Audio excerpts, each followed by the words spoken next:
এটা প্রশ্ন হলো না পল্টনের বক্তৃতা হলো বুঝতে পারিনি।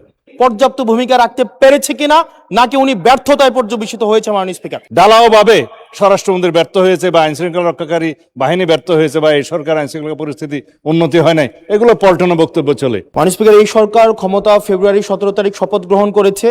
এর পূর্বের 6 মাসে ইন্টারিম গভর্নমেন্টের সময় প্রতিদিনে হত্যা হয়েছে, প্রতি মাসে হত্যার গড় ছিল 260 জন, যেটা বর্তমানে 311 জন।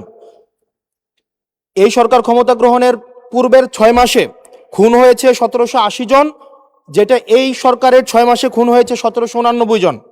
নারী ও শিশু নির্যাতন পূর্বের 6 মাসে ছিল 10,090 জন, এটি এই 6 মাসে হয়েছে 11,165 জন। পুলিশের উপরে হামলা হয়েছে 275টি, যেটি এই সরকারের প্রথম 6 মাসে হয়েছে 317টি। গণপিটুনি দিয়ে 2025 সালের পুরা বছরে 166 জনকে হত্যা করা হয়েছে, যেটা এই সরকারের 6 মাসে সেটির সংখ্যা পৌঁছেছে 120 জন। ব্রাহ্মণবাড়িয়াতে কনসার্ট বন্ধ করে দেওয়া হয়েছে, নৌকাবাজ বন্ধ করে দেওয়া হয়েছে। সেখানে মাননীয় স্বরাষ্ট্রমন্ত্রী বলেছেন যে ব্রাহ্মণবাড়িয়ার একটা কালচারাল একটা জেলা, সেই জেলায় নাকি গান বাজনা সিনেমা নাকি বন্ধের মতোই। আজকে আপনার মাধ্যমে মাননীয় স্বরাষ্ট্রমন্ত্রীর কাছে প্রশ্ন, এই 6 মাসে মাননীয় স্বরাষ্ট্রমন্ত্রী কি law and order situation restore করতে পেরেছে কিনা এবং আইনের শাসন সেটি প্রতিষ্ঠিত করতে উনি পর্যাপ্ত ভূমিকা রাখতে পেরেছে কিনা নাকি উনি ব্যর্থতায় পর্যবেসিত হয়েছে মাননীয় স্পিকার? ধন্যবাদ মাননীয় স্পিকার।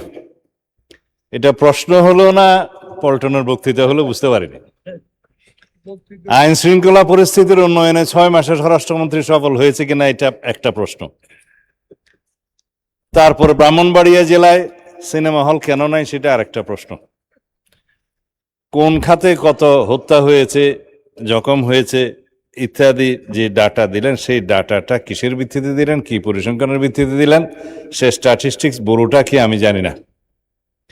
মানে স্পিকার, আইন শৃঙ্খলা পরিস্থিতির উন্নতি হয়েছে কি হয় নাই সেটা তো দৃশ্যমান।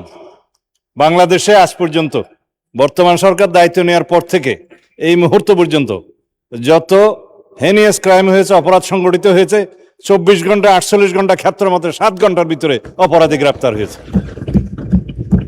আইনের আওতায় আনা হয়েছে।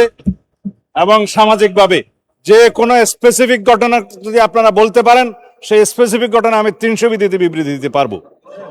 আজ পর্যন্ত সামাজিক চাহিদার ভিত্তিতে এবং যেগুলো আলোচিত হয়েছে, যেগুলো আলোচিত হয়ও নাই, সেরকম যেগুলো ঘটনা অপরাধ সংগঠিত হয়েছে, সেটা সমাজের চাহিদার ভিত্তিতে সংক্ষিপ্ত সময়ের মধ্যে যাতে বিচার কার্য সম্পন্ন হয় সেই জন্য আমরা সহযোগিতা করেছি।